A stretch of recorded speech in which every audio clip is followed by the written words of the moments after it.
सभी को नमस्कार और live your best life unscripted में आपका स्वागत है। मैं आपका होस्ट अजय खन्ना हूँ। आज का एपिसोड उस विषय के बारे में है जिसकी हम कभी बात नहीं करते, और वो है मानसिक मजबूती। वो आंतरिक शक्ति जो हमें तब वापसी करने में मदद करती है जब जीवन हमारे सामने कठिन परिस्थितियां फेंकता है। और इसे एक्सप्लोर करने के लिए इससे बेहतर कौन होगा जो वास्तव में इसे जीता है। पलक कोहली। पलक न केवल एक अंतर्राष्ट्रीय पैरा बैडमिंटन चैंपियन है, बल्कि वो इस बात का जीता जागता सबूत है कि आपकी मानसिकता आपकी सुपर पावर बन सकती है। व्यक्तिगत चुनौतियों से उबरने से लेकर पैरालंपिक में भारत का प्रतिनिधित्व करने वाली सबसे कम उम्र की एथलीटों में से एक बनने तक उनका सफर असाधारण है।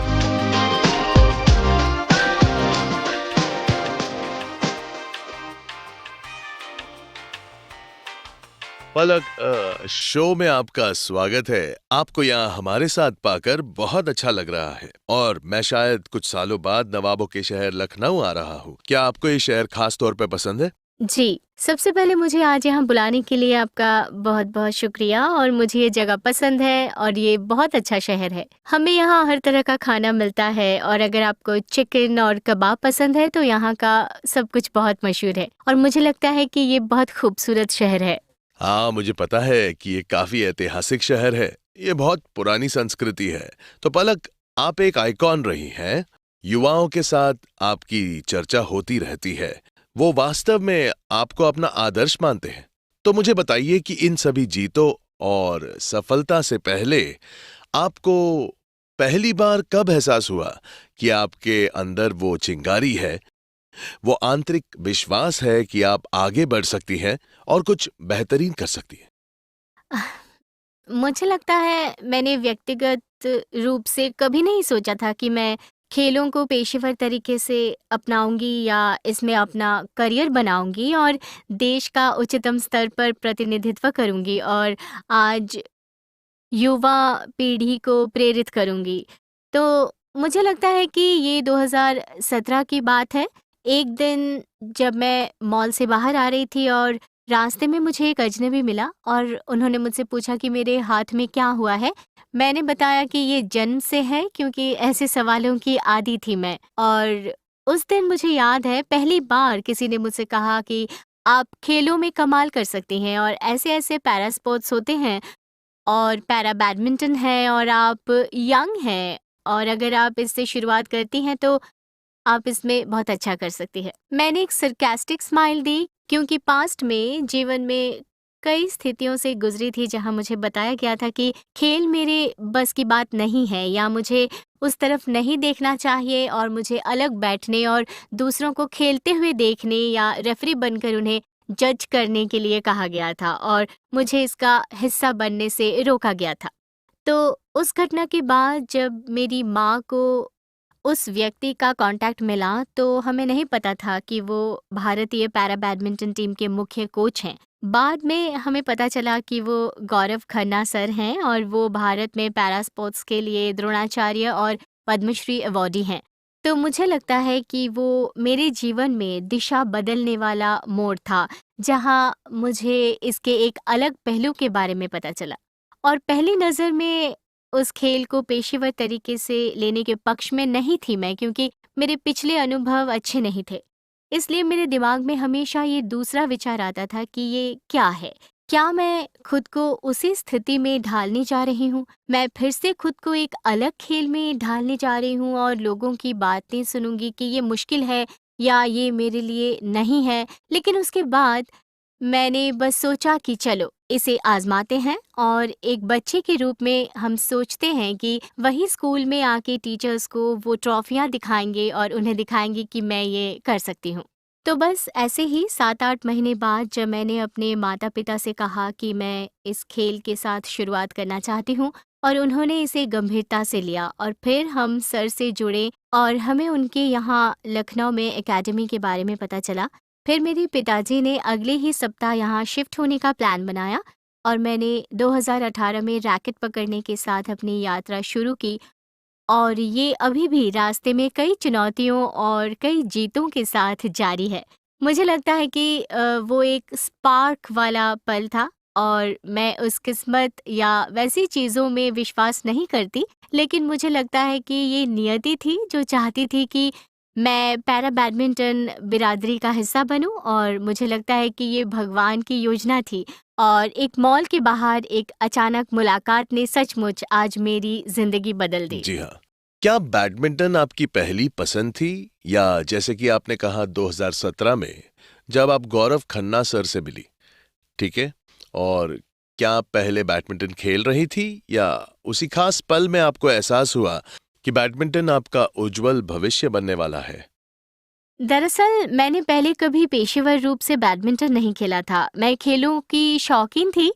मेरे भाई टेबल टेनिस खेलते थे और इसलिए मुझे खेलने का शौक था, चाहे वो क्रिकेट हो, खेल के मैदान में जाना हो, और एक बच्चे के रूप में हम खेल खेलने का आनंद लेते हैं। लेकिन जब भी मैंने खेल खेलने की कोशिश की, हर जगह मुझे समाज के लोगों का बहुत ही नकारात्मक रवैया मिला।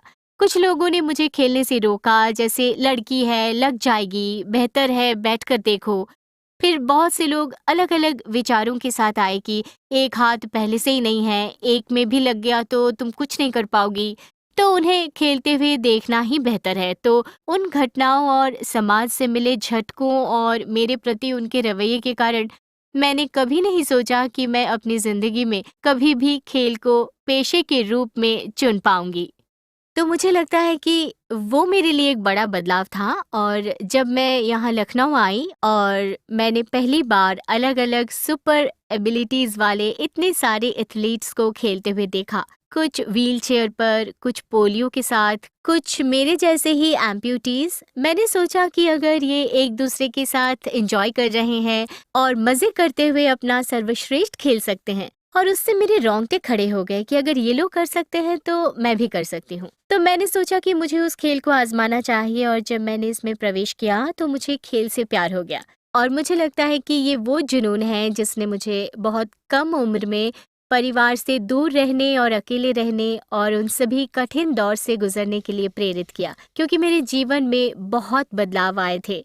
एक एथलीट के रूप में अनुशासन, सब कुछ आप जानते हैं कि एक अलग जीवन शैली सही है। सही बताया। तो हाँ, ये एक गेम जी चेंजर है। जी। नई पलक, आप जो कह रही हैं वो सुनकर अच्छा लगा, और क्योंकि हम देश भर में विभिन्न कार्यक्रमों में मिलते रहे हैं, और आपसे ये सुनना कि आपको उन शारीरिक बाधाओं का सामना करना पड़ा जो वहां हो रही थी, ठीक है, हम्म। और समाज की अपेक्षाओं का भी साथ में, वो कौन सा खास पल था जिसने आपको मजबूत बनाया, और जिससे आपको ये विश्वास हुआ कि मैं इसमें बेहतरीन कर सकती हूँ, मैं आगे बढ़ सकती हूँ और कुछ अच्छा कर सकती हूँ? वो खास पल कौन सा था? मुझे लगता है हाँ, आज मुझे अतीत में वापस जाने और याद करने में बहुत खुशी होती है, क्योंकि ये स्थितियों की एक श्रृंखला रही है जब ये कठिन रहा है, क्योंकि मैं अपने हाथ में एक सुपर पावर के साथ पैदा हुई थी, और फिर मुझे लगता है कि जो शब्द समाज आप पर डालता है, जैसे बेचारी और ऐसे ही कुछ चीज़ें, उन चीज़ों से बाहर निकल कर मैंने खुद को मजबूत पाया। और जब मैंने बैडमिंटन खेलना शुरू किया तो 2018 में वाराणसी में हमारे नेशनल्स थे, और मैं उन नेशनल्स को खेलने के लिए बहुत एक्साइटेड थी कि मैं अपने नेशनल्स खेलूंगी, फिर मैं अपने स्कूल वापस जाऊंगी और मैं अपने टीचर्स को दिखाऊंगी कि मैंने नेशनल्स खेला है और मैंने ये और ये जीता है। लेकिन उस समय गौरव सर ने मुझे वो नेशनल्स नहीं खेलने दिया। उन्होंने मुझसे कहा कि तुम अभी इसके लिए तैयार नहीं हो, इसलिए मैं चाहता हूँ कि तुम एक सरप्राइज बनो, और मैं तुम्हें बताऊंगा कि तुम कब बाहर आओगी और तुम्हारे लिए सही समय कौन सी तो है। उन्होंने वास्तव में आपको उसके लिए मना कर दिया था, ठीक जी। है? और मैं ऐसी थी कि अरे वो मुझे ये टूर्नामेंट क्यों नहीं खेलने दे रहे हैं, मैं हम्म। इसके बारे में बहुत एक्साइटेड थी। और फिर मैंने अपने माता पिता को बताया, और वो ऐसे थे कि सर जो कह रहे हैं हम उसका पालन करेंगे। और 2019 में सर ने मुझसे कहा कि अब तुम्हारे लिए नेशनल्स खेलने का सही समय है, और मैंने 2019 में उत्तराखंड में अपना पहला नेशनल्स खेला, और मैं junior singles, senior women singles, senior women doubles के लिए नेशनल्स चैंपियन बनी, और मैं मिक्स डबल्स में रनर अप रही। वाह।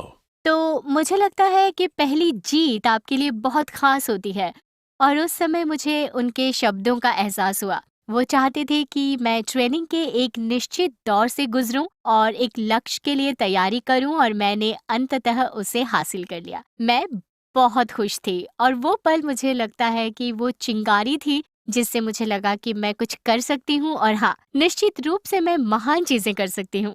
और मैं स्कूल वापस जाने के लिए ज़्यादा एक्साइटेड थी, क्योंकि मेरा बैडमिंटन लेने के बारे में सोचने से पहले मुझे वहाँ बहुत जटिल स्थिति का सामना करना पड़ा था। हमारे स्कूल में एक खेल शुरू किया गया था जो हैंडबॉल था, और हम बस एक कतार में खड़े होकर सुन रहे थे कि क्या रूल्स हैं, और इंटर हाउस होगा, इंटर स्कूल होगा, क्योंकि आईसीएसई स्कूलों में खेलों में उत्कृष्टता प्राप्त करने के लिए बहुत सीमित अवसर होते हैं। हाँ। तो मैं बस सुन रही थी। इस बीच मेरी टीचर ने मुझे एक तरफ बुलाया और मुझसे कहा कि पलक, तुम्हारे लिए पढ़ाई में ध्यान लगाना बेहतर है। हैंडीकैप कोटे होते हैं जिससे आपको एक अच्छा जॉब मिल सकता है, और एक लड़की होने के नाते आप अपना फ्यूचर सिक्योर कर सकती हैं। वो पल एडोलेसेंट का था जिसमें आप चीज़ों को बहुत दिल पे ले लेते हैं, और मुझे बहुत बुरा लगा। वो पल था जब मैंने सोचा कि मैं पैरा बैडमिंटन आजमाऊंगी, और मैंने और मेरे माता पिता ने सर से बात की, और इसी तरह से मैंने इस गेम में एंटर किया। और नेशनल चैंपियन बनने के बाद मुझे वो चिंगारी मिली, और वो कि अभी बहुत कुछ करना बाकी है वाली बात, और ये तो बस शुरुआत है। और हाँ, मैं निश्चित रूप से बहुत से लोगों को साबित कर सकती हूँ, ये नहीं कि वे गलत हैं, लेकिन मैं साबित कर सकती हूँ कि मेरी कोई सीमाएं नहीं हैं जो लोग सोचते हैं। हाँ, नहीं पलक, ये वास्तव में बहुत प्रेरणादायक है।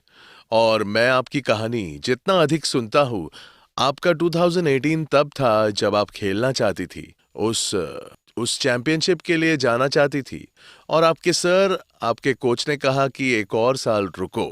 या जब आप स्कूल गई तो उस टीचर ने पढ़ाई पर अधिक ध्यान देने और हैंडीकैप कोटे के बारे में बात की। मुझे बताइए, जब ये सारी बातचीत हो रही थी तो आपकी मानसिक स्थिति क्या थी, और आप मजबूत रहने और ध्यान केंद्रित करने की कोशिश कैसे कर रही थी? क्या कोई मंत्र था, या मैं कहूंगा कि रेजिलियंस के लिए कोई मानसिक टूल किट थी, ताकि आप मजबूत और केंद्रित रहे और फोकस्ड रहें कि नहीं, मुझे यही करना है? मुझे लगता है पहले ये मेरे लिए बहुत कठिन था, क्योंकि एक बच्चे के रूप में वो निश्चित कार्य पाना जहाँ लोग आपका नाम भी नहीं जानते, लेकिन वे आपको आपकी शारीरिक उपस्थिति से आंकते हैं, ये बहुत ही चैलेंजिंग है। एक बच्चे के रूप में आप परिपक्व नहीं होते कि कैसे चीज़ों को डील करो या लोगों को क्या रिप्लाई दो। लोग आसपास देखते हैं और अपने कान पकड़ते हुए कहते हैं कि अरे हम्म। भगवान, ऐसा किसी के साथ ना करे। कुछ ताने, और आप जानते हैं कि ओह, इतना अच्छा भगवान ने चेहरा दिया है, या ये नहीं होता तो कितना अच्छा होता। ऐसे कुछ टैगलाइंस, और उस अवधि के दौरान बहुत कठिन था। लेकिन जब मैं बैडमिंटन में आई तो मुझे लगता है, और मैं उस खेल का हिस्सा बनकर बहुत आभारी महसूस करती हूँ, और इसने मुझे एक उद्देश्य दिया है, और मैं इसके बारे में बहुत धन्य महसूस करती हूँ। और ट्रेनिंग की उस यात्रा के दौरान बहुत सारे टूर्नामेंट को एक्सप्लोर करना, बहुत सारी चुनौतियाँ और जीवन में उतार-चढ़ाव, क्योंकि मैंने सीखा है कि हमारी थाली में हमें भोजन के सभी स्वाद चाहिए, और अगर हम अचार और मिर्च डालते हैं तो ये अलग स्वाद है, ये अधिक स्वादिष्ट है, और अंत में अगर हम मिठाइयों की ओर देखें तो ये और अलग और अधिक स्वादिष्ट है। तो मुझे हम्म। लगता है कि वे मिर्च कुछ ऐसी ही हैं, वे बाधाएँ जो रास्ते में आती है, और ये एक तरह से मुझे लगता है कि ये जीवन को बहुत सुंदर बनाता है। हम्म। तो ये उन बाधाओं के बारे में अधिक है। मुझे लगता है कि वे सभी चुनौतियाँ जिनसे मैं गुज़री हूँ, वो दौर हमेशा कठिन लगता है, और लास्टली जब हम उन बाधाओं को पार करने में सक्षम हो जाते हैं, तो ये आपको महसूस कराता है कि आप मानसिक रूप से मज़बूत हैं, और आप जानते हैं कि इन सब चीज़ों से कैसे निपटना है। आपने इससे कैसे निपटा? क्या आपके पास बहुत सारी मिर्चियाँ थी? मुझे नहीं, मैं तो ये इसलिए कह रहा हूँ क्योंकि आपने कहा मिर्ची थी। फिर मिर्च के बाद आपके पास कुछ मीठा होता है। तो मैं आपसे जो समझने की कोशिश कर रहा हूँ पलक, ये है कि उस समय आपके दिमाग की मानसिक स्थिति क्या थी जब आपके पास ये सभी ताने थे जिसे आप कहते हैं, आपने कैसे मैनेज किया? उस समय आपके दिमाग में क्या चल रहा था? एक बच्चे के रूप में ये बहुत कठिन था। मैं हाँ, क्योंकि I was in a age group of adolescent, जहाँ वास्तव में हम बहुत से लोगों को देखते हैं, वो बॉयज़ हो या गर्ल्स हो, वो अपने फिज़िक के प्रति अधिक सचेत हो जाते हैं, अपने चेहरे के रंग और सब कुछ के प्रति अधिक सचेत हो जाते हैं। तो उन चीज़ों को सँभालना बहुत कठिन हो जाता है और वो टफ़ टाइम था। और आज जब मैं पीछे मुड़कर देखती हूँ, तो मुझे लगता है कि वो कुछ भी नहीं था, लेकिन उस दौर में ये कठिन था। मुझे लगता है कि जब मैं बैडमिंटन में आई तो इसने मुझे और उद्देश्य दिया। उससे पहले मैं संघर्ष कर रही थी। मुझे नहीं पता था कि क्या सही है और क्या गलत है। चारों ओर बहुत से लोग आपको ये ना करने के लिए कह रहे थे, आपको करने से रोक रहे थे, आप पर सीमाएँ लगा रहे थे, बस आपको जज करके। और लास्टली उससे बाहर निकलना और एक खेल के लिए सोचना जो आपके दिमाग को खेलने और सब कुछ में बहुत ज़्यादा रखता है और दिनचर्या और जीवन शैली पूरी तरह से बदल जाती है। तो मुझे लगता है कि ये मेरे जीवन में एक बड़ा महत्वपूर्ण मोड़ रहा है। तो बैडमिंटन के माध्यम से आपको वो उद्देश्य मिला, जब आप खेलों में आए तो आपको वो गोल मिला। तो पलक, जब आपको वो गोल मिला, आप जानती हैं जब आप उन चुनौतियों से गुजरती हैं और हर किसी के पास एक हीरो या सपोर्ट सिस्टम होता है, जब आप उस दौर से गुजर रही थी तो वो कौन लोग थे जिन्होंने योगदान दिया या आपको फोकस्ड रखने में फर्क पैदा किया था? आप इसका श्रेय किसे देंगी?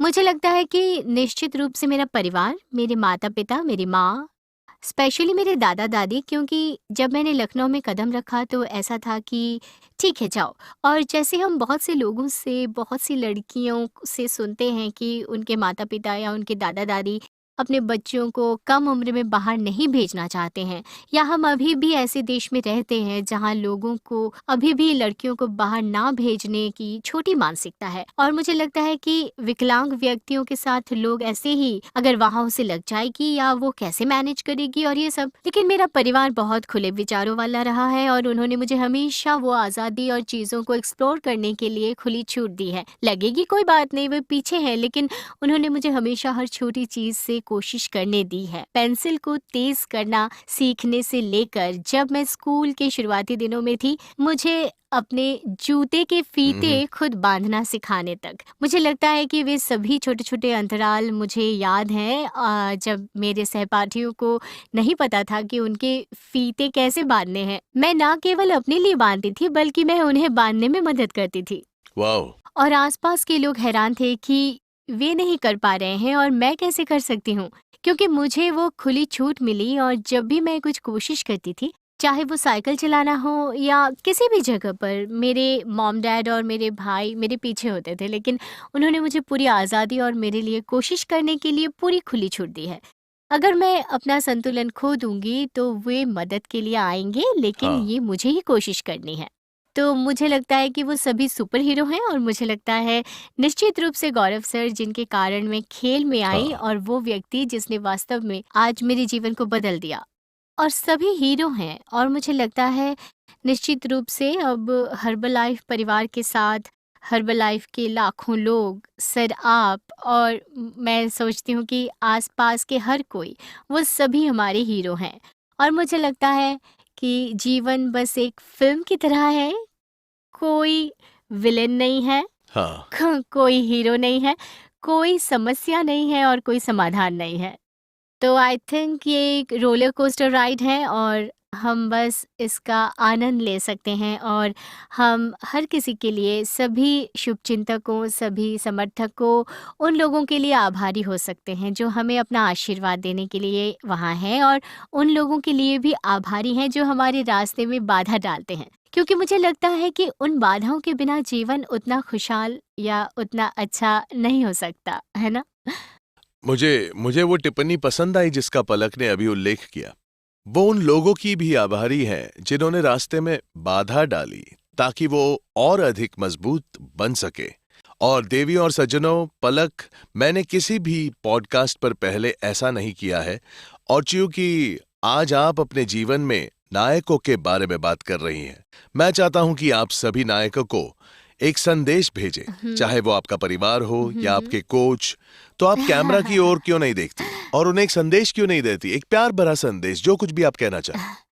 मैं बस हर उस व्यक्ति का शुक्रिया अदा करना चाहती हूँ जो मेरे जीवन की पूरी यात्रा से जुड़ा रहा है, चाहे वो मेरे उतार हो या चढ़ाव। और हाँ, निश्चित रूप से गौरव सर को, जो एक मुख्य व्यक्ति रहे हैं जिन्होंने आज मेरे जीवन को बदल दिया है।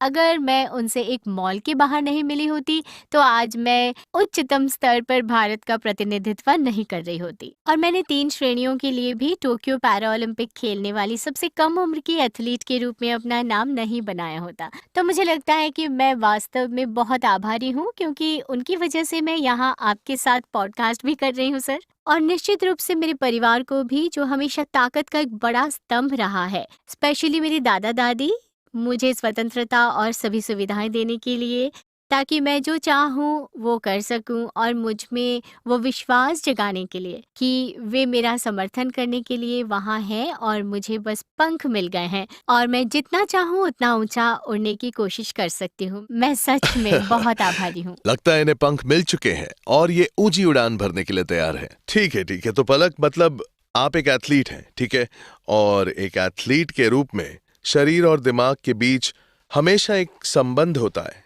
तो चलिए उस बारे में थोड़ी बातें करते हैं, ठीक है। और चलिए बात करते हैं कि वो कौन सी नॉन नेगोशिएबल चीजें हैं, चाहे वो आपका भोजन हो या चाहे वो आपका एक्सरसाइज रेजीम हो या कुछ ऐसा जिस पर आप समझौता नहीं कर सकती और आपको कहना होगा कि हाँ, मैं केंद्रित हूं और मुझे ये करना है। सबसे पहले मुझे लगता है एक एथलीट के रूप में अनुशासन बहुत महत्वपूर्ण है। और हर व्यक्ति के लिए, जैसे जब हम अपने लक्ष्य की ओर काम करते हैं, चाहे वो केवल एथलीट ही ना हो बल्कि किसी भी पेशे में, मुझे लगता है कि अनुशासन एक महत्वपूर्ण कारक है।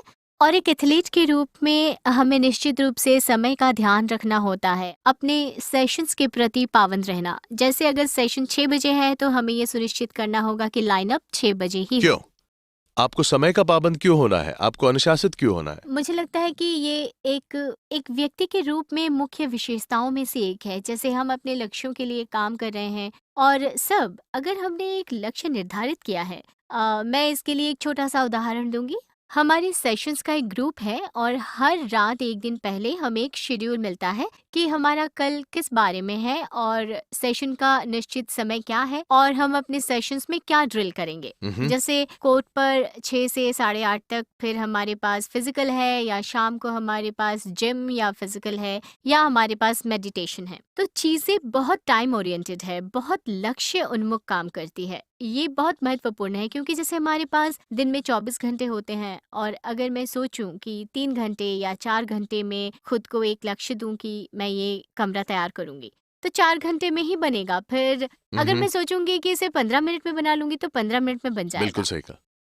मुझे लगता है कि ये सब दिमाग के बारे में है और हम इसे कैसे फीड करते हैं। तो लाइकवाइज मुझे लगता है कि समय बहुत इम्पोर्टेंट है और इसके साथ सही भोजन, सही पोषण, ये सब भी ज़रूरी है। मैं आपसे पूछना चाहूंगा, एक एथलीट के रूप में आपकी दिनचर्या क्या है और आप अपना दिन कैसे बिताती हैं? मेरे वर्किंग डेज़ पर वीकेंड को छोड़कर, यानी रविवार को छोड़कर, हमें रोज़ सेशंस के लिए अपडेट मिलता है कि हमारा अगला दिन का सेशन क्या होगा। जैसे फॉर एन एग्जांपल, अगर सुबह 6 बजे हमारा सेशन शुरू होगा, मतलब 6 से 8, साढ़े 8 या 9 बजे तक, तो हमें उसके लिए 4 या साढ़े 4 बजे उठना पड़ता है। सुबह 4, साढ़े 4 बजे? क्योंकि मुझे सेशन से पहले ठंडे पानी से नहाना पसंद है और खुद को सेशन के लिए तैयार करना, और मुझे सेशन से पहले कोर्ट जाना भी पसंद है ताकि मैं कुछ सेल्फ मोबिलिटी कर सकूं। और आप जानते हैं कि मैं बस दिन की शुरुआत करने के लिए कोर्ट जाना पसंद करती हूँ, जब आसपास ज़्यादा लोग नहीं होते, वहाँ शांति होती है। अपने लिए एक पल। हाँ, मेरे अपने लिए एक पल। और मैं अपने दिन की शुरुआत ग्रैटिट्यूड के साथ करती हूँ और हर दिन मैं ऐसा नहीं कर पाती, लेकिन हाँ, कभी-कभी हमारी कॉलोनी में एक बहुत ही सुंदर मंदिर है, तो मैं वहाँ जाना पसंद करती हूँ और मुझे उसके साथ अपने दिन की शुरुआत करना पसंद है। और हमारा सेशन होता है, सेशन के बाद हम नाश्ता करते हैं और बीच में हमारे पास एक अच्छा आराम सेशन भी होता है, और फिर हम दोपहर में कोर्ट सेशन में जाते हैं, जिसके बाद जिम होता है और कभी-कभी शाम को मेडिटेशन, और ये सब होता है। तो हाँ, खेलना, आराम करना, रिकवर करना, लंच करना, फिर से खेलना, कुछ स्नैक्स लेना, फिर जिम सेशन, स्ट्रेंथ सेशन। आह, तो हाँ। और आपने कहा वीकेंड्स को छोड़कर आप वीकेंड पर क्या करती हैं? फिल्में देखती हैं? नहीं, मुझे फ़िल्मों का ज़्यादा शौक नहीं हाँ। है, लेकिन मुझे अपने खुद के साथ समय बिताना पसंद है। मुझे कुछ ड्राइंग करना और अगले हफ्ते के लिए अपनी प्लानिंग लिखना पसंद है, मेरे पास अपने लिए क्या है। तो हाँ, छोटी-छोटी चीज़ें जो भी मुझे खुश करती हैं, अपना कमरा सेट करना और वो सभी पेंडिंग लॉन्ड्री के काम और ये सब करना। तो हाँ। अब ये सुनना अच्छा था, और दो चीजें जो आपने उसमें उल्लेख किया था वो था अपने लिए एक पल खोजना, और अब आपने ये भी उल्लेख किया कि वीकेंड में भी आप अपने लिए समय निकालने की कोशिश करती हैं। हुँ, तो हुँ। मैं आपसे पूछना चाहता हूं कि आप लखनऊ के इस खूबसूरत शहर में हैं, ठीक है, जहां अवधी भोजन लोकप्रिय है और कोई भी इस भोजन से ललचा सकता है। आपके लिए ये कितना महत्वपूर्ण है कि आप क्या खाती हैं और पीती है?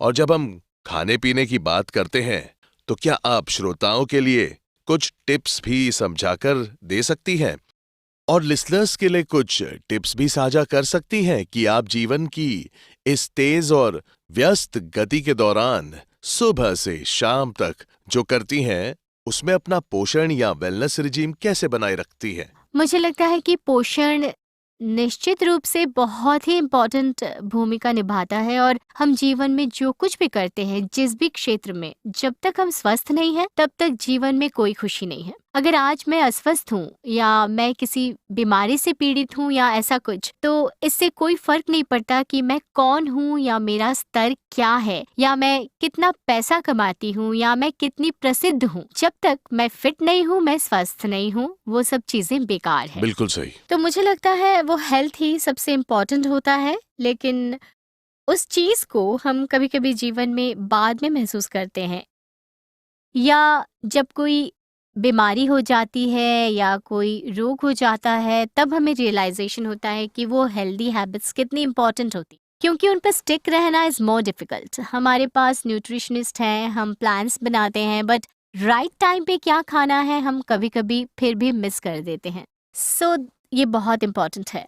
और एक एथलीट के रूप में रिकवरी के लिए we need to fuel our body with best ingredients, best food, ताकि ये केवल एक मैच ना हो जो मैं खेलूंगी। ये सिर्फ इतना ही नहीं है कि मैंने आज बहुत अच्छा खेल लिया तो मैं एक चीट मील ले सकती हूँ या मैं जो चाहूँ खा सकती हूँ। ये इसके बारे में भी है कि कल मुझे खेलना है, मुझे अगले दिन के लिए खुद को तैयार करना है।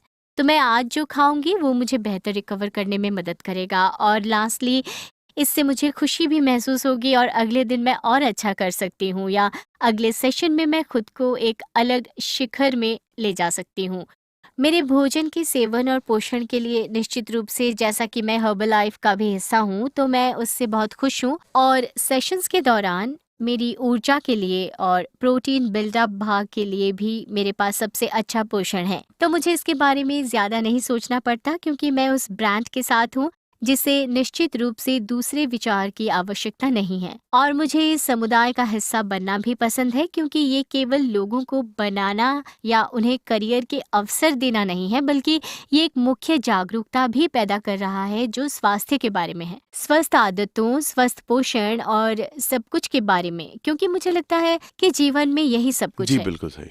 हम जितने मर्जी अमीर हो जाएं, हम जितने मर्जी नेम फेम कमा लें इस दुनिया में और जहाँ भी हम यात्रा करें, जब तक हम फिट नहीं हैं या हम अच्छे नहीं हैं, हम एंजॉय नहीं कर सकते। और एक बात जो आपने बताई पलक, जो मुझे बहुत पसंद आई, वो है कि जो हम आज खाते हैं वो जरूर फ्यूचर में इफेक्ट हमें करेगा। तो व्यूअर्स, जो बातें हमने की है, तो व्यूअर्स, पलक इसी बारे में बात कर रही थी और ये कितना महत्वपूर्ण है। मेरा मतलब कि आप आज क्या उपभोग करते हैं या आज आपकी खाने की आदतें कैसी हैं, बस आज के बारे में मत सोचिए, भविष्य के बारे में भी सोचना होगा कि भविष्य में आपके जीवन पर इसका क्या प्रभाव पड़ सकता है। तो पलक, ये भोजन के बारे में बात थी, ये पोषण के बारे में बात थी, साथ ही जब हम पोषण के बारे में बात करते हैं तो पोषण का एक हिस्सा ये भी है कि मानसिक फोकस नाम की कोई चीज होती है और मैंने आपसे ये पहले भी पूछा था, तो वो मानसिक फोकस क्या है जिसे आप अपनी आंतरिक शक्ति को अनलॉक करने के लिए अपने दैनिक जीवन में इंक्लूड कर सकती है? हम स्वस्थ होने की बात करते हैं, अच्छे दिखने की बात करते हैं, अच्छे कपड़े पहनने की बात करते हैं, पर हम कभी भी मानसिक स्वास्थ्य का ध्यान नहीं रखते। और फिर भी मुझे लगता है कि हमारे देश में बहुत से लोग मानसिक स्वास्थ्य के लिए भी इस मुद्दे से जूझ रहे हैं। और मेंटली फ्रेश फील करना बहुत ही हम्म। ज़रूरी है। मुझे लगता है इन आवर डेली स्केड्यूल कई बार अपने खुद के साथ समय बिताना और ताज़ी हवा में कुछ समय बिताना जो हमें खुशी का अच्छा एहसास दे सकता है।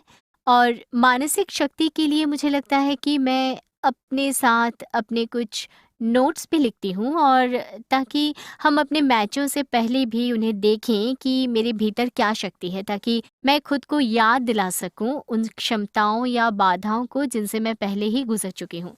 क्योंकि मानसिक रूप से ये बहुत कठिन है। जैसे मेरी खुद की यात्रा में मैं कहूँगी कि ये बहुत उतार चढ़ाव वाली रही है।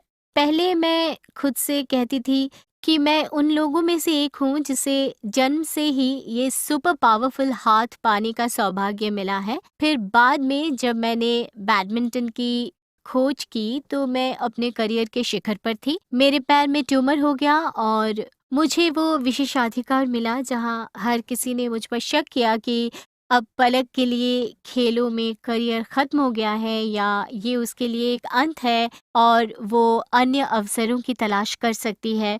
मैंने उससे वापसी की और हाल ही में 2025 में एशियन पैरा बैडमिंटन चैंपियनशिप में फाइनल के दौरान जब मैं पहला सेट जीत चुकी थी और दूसरे सेट और तीसरे सेट के दौरान मैं 10-8 से आगे चल रही थी और एक जंप थी और मैंने हम्म। अपना घुटना बुरी तरह से मोड़ लिया और पिछले 4 महीनों में मेरे घुटने की 2 बड़ी सर्जरी हुई है। और ये फिर से एक बाधा है और मुझे अक्सर कठिन लगता है, और जब मैं कोर्ट पर जाती हूँ तो मैं रिहैब कर रही होती हूँ। मेरे सामने एथलीट कोर्ट पर खेल रहे होते हैं, इससे मुझे हताशा भी होती है, लेकिन मुझे मानसिक रूप से शांत रहना है और उन चीज़ों पर ध्यान केंद्रित करना है जो नियंत्रण में हाँ, है। हाँ। क्योंकि जो हो गया है वो अनियंत्रित है, मैं उसे नियंत्रित नहीं कर सकती या मैं इसके बारे में बार बार नहीं सोच सकती, और ना ही मैं अतीत में वापस जा सकती हूँ और इसे ठीक कर सकती हूँ। ये हो गया है तो अगर मैं सोचूं कि मैं एक बिचारी हूँ या बाधाएं एक हिस्सा है और अब मैं नहीं कर पाऊंगी, सो जितने भी अवसर होंगे वो मैं कर ही नहीं पाऊंगी। सही कहा। तो अगर मैं उस जज़्बे के साथ देखूँ कि मैंने अब जो शुरू किया है, मैंने छोटे-छोटे लक्ष्यों पर काम करना शुरू कर दिया है। मेरा लक्ष्य क्या है? हमारे पास एक प्लान है। मैं भाग्यशाली हूँ कि यहाँ लखनऊ में सबसे अच्छे डॉक्टर्स हैं। मैंने एसजीपीजीआई से ऑपरेशन कराया है, तो मेरे डॉक्टर और मेरे कोच ने मेरे रिहैब के लिए एक प्लान बनाई है। तो मेरा फोकस रिहैब के हर एक सेशन पर ध्यान केंद्रित करना है कि मैं वो अच्छा करूँ और मैं वो सर्वश्रेष्ठ करूँ। तो इवेंचुअली जब मैं रोजाना हर सेशन में अपना सर्वश्रेष्ठ करूंगी तो निश्चित रूप से मुझे आगे बड़ी जीतों के साथ वापस लाएगा और अधिक मजबूती से वापसी जी हाँ, कराएगा। जी हाँ, सही। ये सिर्फ ये सोचने के बारे में नहीं है कि कब रिजल्ट आएगा। हम रिजल्ट्स पे सोचेंगे तो ये हम पर दबाव देता है, ये मानसिक रूप से आपको निराश करता है कि मेरा ये टैगलाइन है या मेरा ये टारगेट है, इस डेट को मुझे कोर्ट पर आना है, तो वो तारीख मुझ पर दबाव डालेगी। उस दबाव के साथ जो टाइम पीरियड मेरे पास बचा है, कुछ दिनों में शायद अपना बेस्ट मैं ना दे पाऊँ। उस दबाव के कारण जो मैं अपने दिमाग पर डालूंगी, तो छोटे-छोटे लक्ष्यों में अपना सर्वश्रेष्ठ देना बेहतर है। इवेंचुअली सर्वश्रेष्ठ भविष्य में बड़ी जीतों के साथ जुड़ जाएंगे। बहुत बढ़िया, ये सुनकर अच्छा लगा। और आपने ये भी बताया था कि कुछ स्थितियां अनियंत्रित होती हैं, और ये है कि आप शांत रहकर उन स्थितियों के दौरान कैसे कैसे काम रहती हैं। और जब जीवन आपको इस तरह की चुनौतियों से मारता है, तो हार मानने के बजाय आपने जो किया वो मूल रूप से छोटे छोटे लक्ष्यों को तय करना था और उन लक्ष्यों को प्राप्त करने का प्रयास करना था, जो आपको भविष्य में एक बड़ी, मैं कहूंगा, मान्यता या बड़ी जीत की ओर ले जाता है। और आप जानती हैं पलक, जब हम बात करते हैं कि पैरालंपिक निश्चित रूप से बहुत छोटा मंच नहीं है, ये एक बहुत बहुत बड़ा मंच है, और आपकी क्षमता वाले एथलीट के साथ आप हमेशा सुर्खियों में रहती। मुझे बताइए, जब आप किसी बड़े मैच के लिए जाती है, ठीक है, तो आप उस समय शांत कैसे रहती हैं? और आपको तो पता ही है कि आप एक बड़े मैच की ओर बढ़ रही हैं और आप सुर्खियों में रहने वाली हैं, जैसा कि आपने फाइनल के बारे में बताया है ना? आप मानसिक रूप से खुद को कैसे शांत करती है कि ये एक बड़ा मैच होने वाला है? तो उस समय आपके दिमाग में क्या चलता है? आई थिंक ये सब छोटी-छोटी चीज़ों की तरह है। ज़रूर से हमारे देश के लाखों लोगों की ओर से वहाँ प्रतिनिधित्व करना और उच्चतम कार्यक्रमों में मंच पर उस तिरंगे को ऊँचा लहराते देखना हमेशा एक आशीर्वाद होता है। इसलिए मैं वहाँ होने के लिए खुद को बहुत आभारी महसूस करती हूँ और हर मैच से पहले ये केवल कुछ विरोधियों के साथ कुछ रणनीतियों के बारे में होता है जिनके साथ मैं खेलूँगी। तो हम कुछ योजनाएँ बनाते हैं क्योंकि हर प्रसिद्धि के साथ एक ही योजना काम नहीं करती।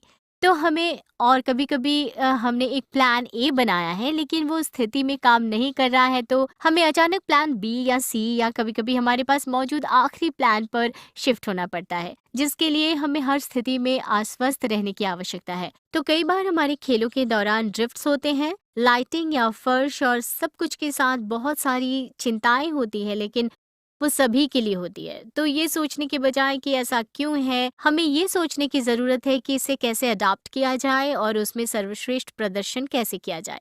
और निश्चित रूप से फाइनल और सब उस दिन प्रवेश करना और पूरे सप्ताह खेलना और आखिरी मैच में प्रवेश करना हमेशा सबसे अच्छा एहसास होता है, जो आपको परिभाषित करेगा कि आपको चैंपियन का खिताब मिलता है या आप रनर अप हैं। तो ये उस दिन की मुख्य बात है और उसके लिए तैयार होना, परिस्थितियों का आदी होना और क्योंकि वो आखिरी मैच है और आपने और आपके प्रतिद्वंदी दोनों ने पिछले सप्ताह पूरे टूर्नामेंट में बहुत सारे मैच खेले हैं और अब ये रिपोर्ट कार्ड की अंतिम परीक्षा है कि कौन प्रथम है और कौन द्वितीय। रिपोर्ट कार्ड देखते हैं कौन फर्स्ट है और कौन सेकंड। हाँ, निश्चित रूप से दबाव है और खुद के लिए बहुत सारी उम्मीदें हैं, लेकिन हाँ, पीछे मुड़कर देखना और बस खुद को शांत रखना। वार्म अप करते समय मैं अपने 1 या 2 पसंदीदा गाने सुनती हूँ, तो इससे मुझे शांत रहने और संयमित रहने में मदद मिलती है और मैं बस सोचती हूँ कि फाइनल का दबाव या ऐसा कुछ ना लूँ। मैं अपना सर्वश्रेष्ठ दूँगी और मुझे परिणामों के बारे में नहीं सोचना है। ये बस मैं हूँ। जब मैं मैच के बाद आईने में देखूं तो मुझे केवल यही कहना चाहिए कि मैंने अपना सर्वश्रेष्ठ दिया। बहुत बढ़िया। आई शुड नॉट रिग्रेट हाँ, कि मैं ये कर सकती थी या मैं वो कर सकती थी पर मैंने नहीं किया या मैंने प्रेशर लिया। परिणाम जो भी है मैं स्वीकार करूंगी लेकिन मैं अपना सर्वश्रेष्ठ दूंगी। बिल्कुल सही। तो मुझे लगता है ये बहुत इम्पोर्टेंट है। इसी तरह हम टूर्नामेंट खेलते रहे हैं। हर टूर्नामेंट एक सीख है और हाल ही में मेरे पिछले टूर्नामेंट में जहाँ मैं फाइनल के दौरान घायल हो गई थी, मैंने पहली जंप ली। जब मैंने अपना घुटना मोड़ा, उसके बाद मुझे पता था कि कहीं न कहीं मैच मेरे हाथ से फिसल गया है, लेकिन सर ने मुझसे पूछा, "क्या तुम फिर से कोशिश करना चाहती हो?" तो मैं खड़ी हुई और मैंने कोशिश की। मैंने एक पॉइंट लिया, फिर हुँ। अगले पॉइंट पर मैं फिर गई और मैंने फिर ओह! से अपना घुटना मोड़ लिया। वो दूसरा पल था जब मेरी हुँ, आँखों में हुँ। आँसू थे। उस दर्द के कारण नहीं जो मैं झेल रही थी बल्कि मेरी आँखों में आँसू इसलिए थे क्योंकि मुझे पता था कि अब मेरा शरीर मुझे अगला शॉट खेलने की अनुमति नहीं देगा और इवेंचुअली मुझे मैच से रिटायर होना पड़ा। And it's very disappointing. और क्योंकि अपने मैच से रिटायर होना मुश्किल होता है और जब आप अपना सर्वश्रेष्ठ देना चाहते हैं लेकिन सिचुएशन के लिए अनकंट्रोलेबल सिचुएशन के लिए आप अपना अनकंट्रोलेबल सर्वश्रेष्ठ सिचुएशंस, नहीं हाँ, दे हाँ, हाँ। सकते तो आपको इसे स्वीकार करने की ज़रूरत है। मैं बहुत निराश थी लेकिन फिर सर ने मुझसे एक बात कही कि तुम्हें आभारी होना चाहिए। अगर ये तुम्हारा पहला मैच होता तो तुमने क्या किया होता। पहला राउंड, ये एक बड़ा इवेंट है, ये 4 साल में एक बार होता है और तुमने फाइनल खेला है और उस दौरान तुम घायल हो गई। हाँ, घायल होना और इस तरह की बड़ी चोट लगना डिसअपॉइंटिंग है लेकिन ये किसी भी समय हो सकता है। किसी भी समय, एक छोटे किसी टूर्नामेंट भी में वक़्त, या हाँ। कहीं और जिससे मैं बहुत बड़ा इवेंट नहीं खेल पाती। इसलिए मुझे आभारी होना चाहिए और मुझे बस रिहैब के बारे में सोचने की ज़रूरत है और हम आगे किस तरह की कार्रवाई कर सकते हैं, और बस उन चीज़ों पर काम करना है जिन्हें हम समझ सकते हैं और अधिक मजबूती से वापसी कर सकते हैं। हाँ, आपने सही कहा पलक। आप हमेशा उस चीज के लिए आभारी रहें जो आपने हासिल किया है, और अगर जीवन आपके सामने मुश्किलें फेंकता है तो हमेशा योजना बनाएं और वापस आएं। और मुझे आपके शब्द बहुत पसंद आए जो आपने बताए कि अगर आपका प्लान ए काम नहीं करता है तो हमेशा प्लान बी के साथ तैयार रहे, लेकिन कोशिश करने में कभी हार ना माने। आपने अभी बताया कि शांत रहने के लिए आप अपने पसंदीदा गाने सुनना पसंद करती है। आपके पसंदीदा गाने कौन से हैं? और मैं आपको हमारे लिए गुनगुनाने के लिए कहूंगा, ओके? आपको गाना पड़ेगा हमारे लिए। नहीं, मैं इतनी अच्छी गायिका मैं नहीं हूँ। साथ गाऊंगा आपके, कोई बात नहीं। मुझे लगता है कि 2-3 गाने जो मुझे ठीक है। सही में पसंद है। एक वो गाना है जब मेरी ट्यूमर सर्जरी हुई थी और मैं उस गाने को बहुत सुनती थी। वो उस फ़िल्म से है जीतने के लिए, हम्म। और वो मेरे लिए बहुत ही दिल को छू लेने वाला गाना है। वो गाना कौन सा है? अ, गुनगुनाइए ना, थोड़ा सा गाइए हमारे लिए। कम ऑन पलक। मैं एक अच्छी सिंगर नहीं हूँ। ठीक है, कौन सा गाना है वो, देखते तो हैं। इसका नाम है जीतने के लिए, और आजकल मेरी प्लेलिस्ट में है। जिगरा का टाइटल ट्रैक टॉप लिस्ट में है। ठीक है। ठीक हाँ, है। तो ये सब स्पोर्ट्स गाने और उन पलों की तरह है जब आप जानते हैं, जैसे आपने कहा कि जीवन हम पर मुश्किलें फेंकता है लेकिन हमें हमेशा मजबूत होकर वापसी करनी होती है।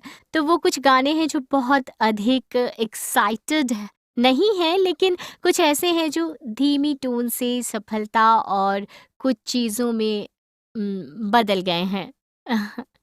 बढ़िया। तो पलक, हर आप जानते हैं कि आप एक चैंपियन है, और हर चैंपियन के पास वो विशेष पल होता है जब उनकी पूरी तरह से परीक्षा ली जाती है। क्या आपने अपने जीवन में या अपने करियर में उस विशेष पल का सामना किया है जहां शारीरिक या मानसिक रूप से आपको लगा कि बस ये असंभव है, मैं इससे आगे नहीं जा सकती? और अगर आपने उस पल का सामना किया तो आपने उस पल को कैसे पार किया? दरअसल मुझे लगता है कि मैंने उन पलों का बार-बार सामना किया है, क्योंकि जब मुझे हम्म। बैडमिंटन के बारे में नहीं पता था तो मैं कभी इतनी शुक्रगुज़ार या इतनी आभारी नहीं थी। मेरे पास हमेशा भगवान से ये सवाल था कि मैं हम्म। ही क्यों? और वो मैं ही क्यों तब बदल गया जब मैं बैडमिंटन में आई और जब मुझे उद्देश्य मिला। लेकिन उससे पहले मुझे हमेशा ये विचार आता था कि मुझे ही ये भूमिका निभाने के लिए क्यों मिली, क्योंकि मैं एक ऐसे स्कूल में थी जहाँ केवल मैं ही अलग थी और मुझे बहुत से लोगों से ताने सुनने को मिलते थे। तो उससे मुझे लगता था, अरे मैं ही क्यों, जैसा कुछ। और बाद में जब मैंने पैरा स्पोर्ट्स में अपना करियर शुरू किया और टोक्यो पैरालंपिक और एशियन पैरा यूथ गेम्स और हर जगह होने के नाते मैं अपने करियर के शिखर पर थी जब मेरे पैर में ट्यूमर हो गया। मुझे लगता है हम्म। कि वो एक बड़ा महत्वपूर्ण मोड़ था, और ये बहुत अलग तरह का एहसास होता है जब आपके आसपास के लोग कह रहे होते हैं और आप उनसे सुन रहे होते हैं कि अब तो इसका करियर ख़त्म, या आप जानते हैं कि डॉक्टर इतने आश्वस्त नहीं थे कि मैं कोर्ट पर वापस आ सकूं, या वे मुझे एलीट लेवल पर फिर से खेलने का आश्वासन दे सकें। तो मुझे लगता है कि वो केवल एक पल नहीं था जहां मेरी शारीरिक शक्ति का परीक्षण किया गया था, ये मानसिक शक्ति का बहुत अधिक परीक्षण था। मैं लखनऊ में ही रही, मैंने फिर से परिवार से दूर रहना चुना और बस काम करती रही। मैंने काम किया, मैंने अपने ऊपरी शरीर, अपने कोर और शरीर के अन्य क्षेत्रों पर काम करना शुरू कर दिया, उस ट्यूमर वाले पैर को छोड़कर, ताकि इवेंचुअली जब मैं वापसी करूं तो अन्य चीज़ें काफ़ी मजबूत हो और मैं खुद को संतुष्ट महसूस करूं, और आप जानते हैं मैं खुद को और अधिक मजबूत महसूस करूं। आई थिंक वो एक टफ फेज़ था, और मुझे लगता है कि हाल ही में पिछले 4 महीनों में 2 बड़ी सर्जरी से गुजरना, उसके बाद अपने शरीर पर फिर से भरोसा करना बहुत चैलेंजिंग है। क्योंकि हम्म। उसके कारण मेरे चलने का तरीका, मेरी चाल खराब हो गई है, मैं उस पर पूरा भार नहीं डाल सकती, और क्योंकि घुटनों में चोट उसी पैर में है जिसमें ट्यूमर था, इसलिए इसने मेरी रिकवरी को थोड़ा और जटिल बना दिया है। तो वो रेंज और शुरुआत में जो अन्य एथलीटों के लिए पहले प्राप्त करना आसान होता है, वो तुलनात्मक रूप से मेरे लिए अधिक कठिन है। कभी-कभी आपको संदेह महसूस होता है, अरे हो पाएगा कि नहीं, या आप जानते हैं कि कैसे होगा, आप अपना सर्वश्रेष्ठ कर रहे हैं, लेकिन फिर भी कई बार हर दिन आप अपने 10 में से 10 पर नहीं होते हैं। कभी-कभी मेरे लिए भी ऐसे दिन होते हैं जब मैं अपना सर्वश्रेष्ठ महसूस नहीं करती। सर ने मेरी नोटबुक में मेरे लिए एक चार्ट बनाया, तो उन्होंने मुझे एक तरफ लिखने के लिए कहा कि मेरे जीवन में मेरे पास क्या परमानेंट चीज़ें हैं और मेरे जीवन में मेरे पास क्या टेम्परेरी चीज़ें हैं।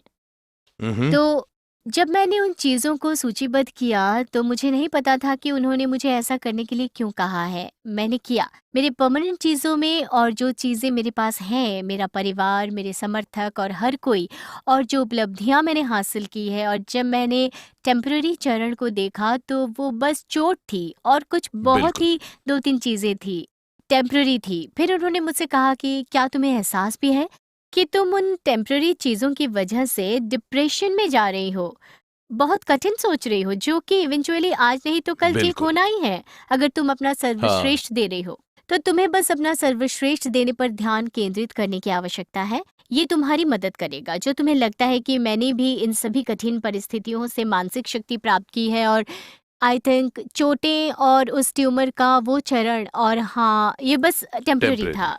और मैंने बस सही चीज़ को आगे बढ़ाया, और मैंने खुद को मानसिक रूप से मजबूत रखा कि मैं बस खुद को अपने अगले बड़े लक्ष्य के लिए केंद्रित रखूं। ये मेरा टारगेट है। मेरा टारगेट है LA 2028। तो निश्चित हम्म। रूप से मुझे उसके लिए देखना होगा।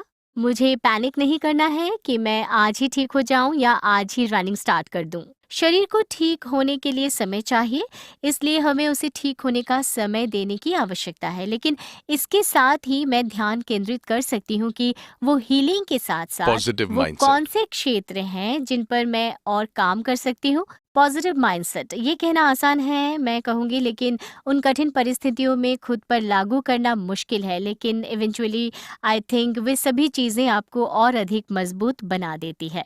मैंने उस ट्यूमर से बाहर निकलने के उस कठिन दौर को पार कर लिया है, दैट अनसर्टेनिटी, और मैं फिर से अपने शिखर पर आई, और ना केवल उस स्तर पर जो मैंने खेला, बल्कि उससे कहीं उच्च स्तर पर जो मैंने खेला। आज मैं अपने सिंगल्स में दुनिया की तीसरे नंबर की खिलाड़ी हूँ, और फिर से मुझे और अधिक मानसिक रूप से बहुत बढ़िया, मजबूत बढ़िया। बनाने के लिए एक चुनौती है, जो आई थिंक आने वाली उपलब्धियों के लिए मुझे मिलेगी। उन छोटे छोटे क्षेत्रों पर ध्यान केंद्रित करने की जरूरत है। मैं अपने दिमाग को और शरीर को नियंत्रित करके अच्छी चीजें कर बहुत सकती अच्छे। हूँ। तो पलक, आप जानती है कि आप सिर्फ एक एथलीट ही नहीं है, आप बदलाव के लिए एक आवाज भी है। ठीक है। पैरालंपिक, या जिसे आप सुपर एबिलिटीज कहती है, उसके बारे में बदलाव लाने में आपको क्या लगता है कि आप क्या भूमिका निभा सकती है? ठीक है। हम उन्हें विकलांगता नहीं कहेंगे, ये सुपर एबिलिटीज हैं जो आपके पास हैं। ठीक है। आपको क्या लगता है कि पैरालंपिक या आपके पास मौजूद सुपर एबिलिटीज जैसी इन कुछ चीजों के बारे में, उन गलत फहमियों को बदलने में आप वो महत्वपूर्ण भूमिका निभा सकती हैं? ये केवल मैं नहीं हूँ जो उच्चतम स्तर पर अपना और देश का प्रतिनिधित्व कर रही हूँ। मैं बहुत से लोगों के सपनों का प्रतिनिधित्व कर रही हूँ, जो आज मेरी ओर देखते हैं कि कैसे लोगों का, जैसे सुपर एबिलिटी के प्रति बहुत से लोगों का नज़रिया बदल गया है। और जैसे हाल ही में इंस्टाग्राम पर मुझे 2-3 अजनबियों से संदेश मिले, और उन्होंने मुझे एक बच्ची की तस्वीर साझा की जिसका मेरे जैसा ही सुपर हैंड था। बस इतना है कि मेरा बायां हाथ सुपर हैंड है और उसका दाहिना हाथ सुपर हैंड है। तो वो टेक्स्ट कर रहे थे कि मैम, आप हमारे लिए एक प्रेरणा हैं, और मुझे उम्मीद है कि मेरी बेटी आने वाले भविष्य में आपकी तरह ज़रूर कुछ बनेगी। तो मुझे लगता है कि मेरे जैसे एथलीटों की इतनी सारी कहानियों के साथ, और इतने सारे एथलीट जो इतने उच्च स्तर पर प्रदर्शन कर रहे हैं और आने वाली पीढ़ी के लिए गेम चेंजर और वॉइस चेंजर बन गए हैं, और मेरे माध्यम से मुझे लगता है कि निश्चित रूप से समाज को वापस देना मेरा नैतिक कर्तव्य है। और जैसा कि मैंने बताया कि दुनिया को रातों रात नहीं बदला जा हाँ। सकता है, लेकिन निश्चित रूप से छोटे छोटे कार्य और जो भी योगदान है, मैं इसका हिस्सा बन सकती हूँ, और ताकि लोग मुझे देखें, उन्हें भी लगे कि आप जानते हैं कि अगर हम सपने देख सकते हैं, और जैसे अगर मैं बाधाओं को तोड़ रही हूँ कि क्या संभव है, तो वो एक प्रेरणा के रूप में मेरी ओर देख सकते हैं और वो भी अपने लक्ष्यों की दिशा में काम करना शुरू कर सकते हैं और वो जानते हैं कि उनके पास जो शक्ति है वो उसे खोज सकते हैं। ये बहुत इम्पोर्टेंट है। जिस क्षण हम सभी व्यक्ति खुद को महसूस करते हैं कि हम ये कर सकते हैं, तो मुझे लगता है कि वो सही समय है जब हम इवेंचुअली कुछ कर सकते हैं। इससे कोई फ़र्क नहीं पड़ता कि एक रूप में हमें 50 लोग या 100 लोग या जितने भी लोग बोल रहे हों कि आप में ये स्पार्क है, आप कर सकते हैं। जब तक कि हम व्यक्तिगत रूप से महसूस नहीं करते कि हम ये टास्क पूरा कर सकते हैं या हम ये एरिया में टॉप कर सकते हैं या हमारे गोल्स हम ये अटेन कर सकते हैं, कोई और आकर नहीं ये करेगा। आपका आत्मविश्वास है, आपका कॉन्फिडेंस। जी, जी, मेरा कॉन्फिडेंस है। मुझे लगता है कि इनर इंस्टिंक्ट की मुझे करना है और वो आपको वो काम करने के लिए और अधिक शक्ति देता है। तो आई थिंक ये बहुत इम्पोर्टेंट है। बढ़िया। तो अब चलिए गियर शिफ्ट करते हैं। मैं ये नहीं कहूंगा स्विच गियर्स, मैं कहता हूँ पावर शॉट्स की तरफ चलते हैं, जैसे कि बैडमिंटन में होता है। तो मैं आपको कुछ रैपिड क्वेश्चन पूछूंगा, ठीक है? तैयार रहिए। और हम देखेंगे पलक का मजेदार साइड और कह सकते हैं लाइटर साइड। तो आप तैयार हो इसके लिए? चलिए फिर शुरू करते हैं। ओके, ऐसी कौन सी चीज है आपके बारे में जो लोगों को जानकर हैरानी हो सकती? That I love to dance. क्या सच में? हाँ, मुझे डांस करना अच्छा लगता है। एक खाली कमरे में सामने मिरर हो और मैं डांस करती हूँ। बहुत बढ़िया। कोई पर्टिकुलर डांस स्टाइल है या बस free I form? Think it's free form, wild. Any wild. Dance. हाँ, कुछ भी। मतलब कोई भी ट्रेंडिंग सॉन्ग जो आ रही है, आजकल जो रील्स पे आ रही है, सोशल मीडिया पर आ रही है, बस मैं वही ट्राई करती रहती हूँ, अकेले में मिरर के सामने। डरिए मत, कोई बात नहीं, हम यहाँ पर आपको डांस करने नहीं कहेंगे। एक हॉबी जो आपको पसंद है? ड्राइंग, पेंटिंग, कुछ इसी तरह की चीज़ें। बस कलरिंग, हाँ, कुछ कलरफुल सी चीज़ें। तो किस तरह के ड्राइंग्स आपको पसंद है? स्टैग या ह्यूमन बीइंग्स, नेचर, ऑब्जेक्ट्स, और क्या एंजॉय करते मैं हैं? कोई ड्राइंग की आर्टिस्ट नहीं हूँ। आई मीन सेशंस के शेड्यूल में जो प्लान्स होते हैं वो मुझे अच्छा लगता है कि मैं उन्हें बहुत क्रिएटिव मैनर में बनाऊँ। मैं उन्हें ड्रॉ करना पसंद करती हूँ विद सम एरोज़ और कुछ डेकोरेटिव सी चीज़ें लगा देती हूँ मेरे घर के वॉल पर। मेरे रूम के वॉल पर कुछ हैंडमेड और सेल्फ मेड अफ़र्मेशंस लगे हैं। कुछ कैनवस पेंटिंग की तरह जिन्हें मैं देखती हूँ तो मुझे वो कुछ अच्छे अफ़र्मेशंस याद दिलाते हैं जो मेरे हार्ड डेज़ में थे। ओके, बढ़िया। एक चीज जो आपको हमेशा हंसाती है? आई थिंक ये मेरे खुद के ही ओल्ड वीडियोस हैं जब मैंने खेलना शुरू किया था। उस वक़्त मैं कैसी दिखती थी और उस वक़्त मैं किस तरह से चीज़ों पर रिएक्ट करती थी, ये सब मुझे हमेशा हँसाती है। मेरे ओल्डर वर्ज़न को देखकर और ये भी है कि कुछ चीज़ों को लेकर मैं कितनी टेंशन में रहती थी। वही मुझे लगता है बहुत ही फ़नी है। अगर आपके पास एक सुपर पावर होती तो वो क्या होती और क्यों? I think it's a good question. I think एक सुपर पावर जो सोसाइटी में कुछ अच्छी चीज़ें स्प्रेड करने वाली हो और ऐसा कुछ जो मेंटल हेल्थ से रिलेटेड हो और इमोशन से, क्योंकि हम बहुत सारी चीज़ों को इम्पोर्टेंस देते हैं लेकिन कहीं ना कहीं मेंटल हेल्थ के बारे में people are not open about it. तो बस वही। सो आई थिंक कि लोगों को सिखाऊं कि कैसे उसके साथ डील की जाए। समाज की तरफ अपना योगदान देना और समाज के लोगों को मदद करना, आप इसी के बारे में कह रही। क्या कोई रीति या रिवाज है जो आप अक्सर किसी बड़े मैच के पहले फॉलो करते हैं? हर मैच से पहले मैं ईयरबड्स लगा लेती हूँ। मैं अपने साथ 2 स्पेयर ईयरबड्स रखती हूँ। ऐसा नहीं होना चाहिए कि एक का बैटरी डेड हो जाए या कुछ भी। मुझे गाना सुनना बहुत अच्छा लगता है और without that I feel something incomplete in me. जो गाना मुझे पसंद है, जिस गाने से मुझे प्यार है, मैच से पहले मैं वही गाने सुनना पसंद करती हूँ। ये मुझे काम रखती है। तो ये हमारे दर्शकों के लिए एक बहुत अच्छा संदेश है। याद रखें कि हमेशा बैटरी को चार्ज रखें और बैटरी कभी भी खत्म हो सकती है। ठीक है, अपनी बैटरीज हमेशा चार्ज रखें। ठीक है, बढ़िया। ये बस मजाक था, इसको सीरियसली मत लीजिए दोस्तों। ओके, हाँ, तो अब हम अगर आपकी बात करें पलक, तो आपने एक ऐसी जिंदगी जी है जिसमें आपको मेहनत, ताकत और हिम्मत भी दिखानी पड़ी है। तो अगर कोई आज आपको सुन रहा हो और वो मेंटल रेजिलियंस पर काम कर रहे हो, तो वो एक क्या चीज है जिसको उन्हें ध्यान में रखना होगा? I think first of all हमें अपने आप में देखना चाहिए कि हमारे पास क्या एबिलिटीज़ हैं। हम और हमारे खुद के यूनिकनेस को ढूंढना चाहिए। हम सभी यूनिक हैं। यहाँ पर कोई भी परफेक्ट नहीं है।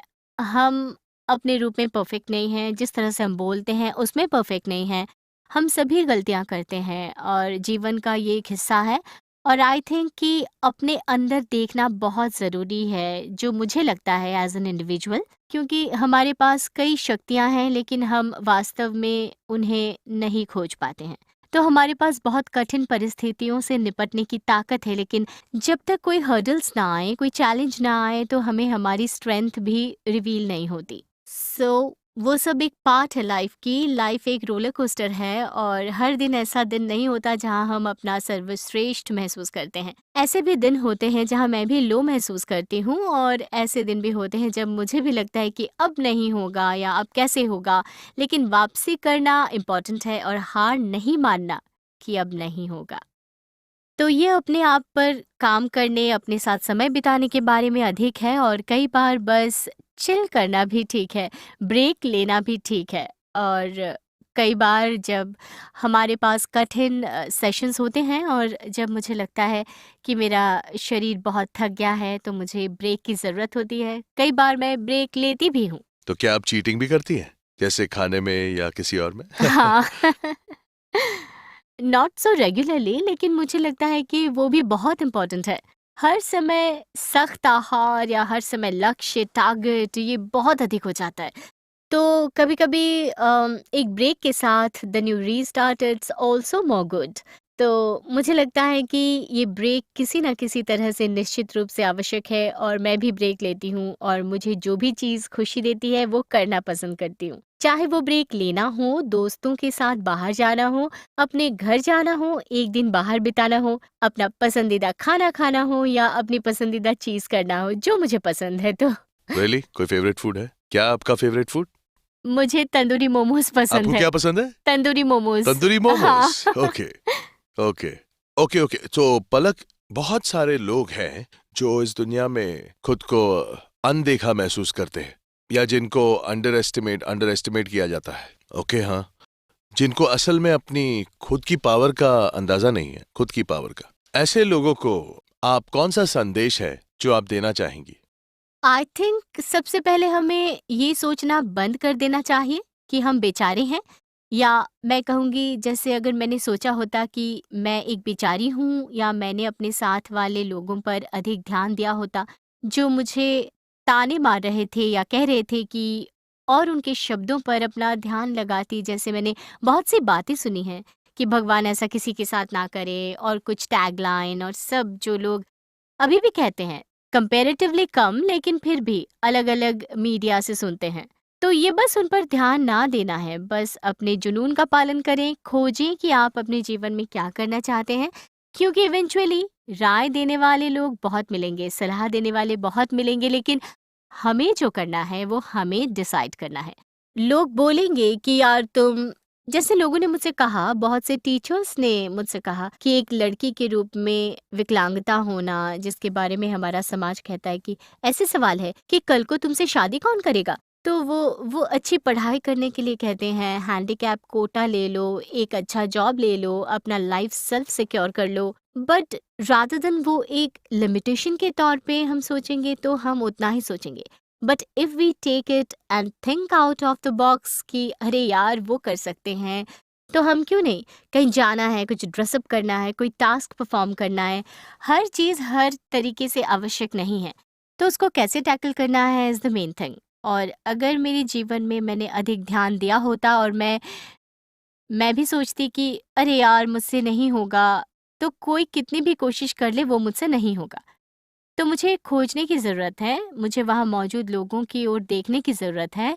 अब बहुत सारे कार्यक्रम हैं, बहुत सारे उद्यमी हैं, बहुत सारे एथलीट हैं, और अलग-अलग सुपर एबिलिटीज़ वाले बहुत सारे लोग हैं, जो हर स्तर पर अपनी प्रतिभा दिखा रहे हैं। It's just not para sports, हर लेवल पे। Big big companies they are owning.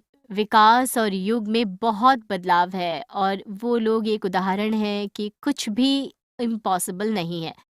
तो आई थिंक मैंने आगे देखा, मैंने इस क्षेत्र में प्रवेश किया, मुझे एक उद्देश्य मिला। इसी तरह अगर किसी के लिए पैरा स्पोर्ट्स ना हो तो there are multiple areas where they can excel. It's the moment हम खुद सेल्फ रियलाइज करें और हम किस thought pay attention they, that matters. हमें पॉजिटिव सोचना है तो वही होगा, नेगेटिव सोचना है तो भी वही होगा। बिल्कुल सही कहा आपने। सारा कुछ मेंटल खेल होता है। अगर आप पॉजिटिव सोचेंगे तो पॉजिटिव होगा और नेगेटिव सोचेंगे तो नेगेटिव होगा। तो पलक, आपसे मिलकर बहुत अच्छा लगा, आपसे बात करके खुशी हुई बहुत। आपकी ताकत की कहानी सुनकर, आपकी मेहनत की कहानी सुनकर और आपके हिम्मत की कहानी सुनकर, और आप सच में इन तीनों मायनों में एक साक्षात उदाहरण है। और कभी भी गिव अप नहीं करना है, ओके? खुद में विश्वास रखना है और सच्चा रहना है। So thank you Palak, and मैं आपको बहुत बहुत शुभकामनाएं देता हूं मेरी तरफ से और व्यूअर्स की तरफ से। आपके अगले टूर्नामेंट के लिए बहुत बहुत शुभकामनाएं, और ओलंपिक्स के लिए भी जो 2028 में होंगी लॉस एंजलिस में। Thank you. All the best. Palak का सफर सिर्फ मेडल्स और रिकॉर्ड्स के बारे में नहीं, ये है मुश्किलों से लड़कर आगे बढ़ने की, अपने लक्ष्य पर तब टिका रहना जब कोई ना देख रहा हो, खुद पे विश्वास रखना जब कोई विश्वास ना करे।